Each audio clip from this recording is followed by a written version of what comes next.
Welcome back to Techie Dialogue. Today we're going to show you how to fix dropped frames in OBS so your streams and recordings run smoothly without lag.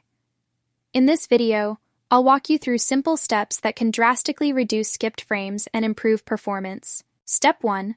Run OBS as an administrator. Right-click the OBS shortcut, select Run as Administrator, and confirm.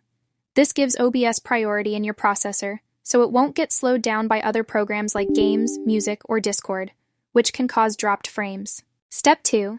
Disable Preview Mode in OBS. Right-click next to the preview window and uncheck Enable Preview.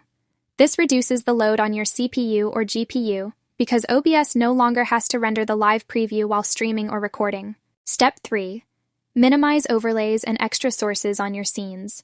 Remove unnecessary graphics, alerts, or widgets because every extra overlay increases GPU usage and can cause dropped frames, especially on lower spec systems. Step 4. Check and adjust output settings in OBS. Go to Settings, then click on Output, then select the Streaming tab. Here you can lower your bitrate slightly to reduce strain on your encoder. Step 5. Switch to Recording tab. Here you can also switch your encoder from x264 CPU to NVENC or AMD VCE GPU if your graphics card supports it, which offloads processing and prevents skipped frames. Thanks for watching Techie Dialogue. And don't forget to subscribe to the channel for more OBS tips and tutorials.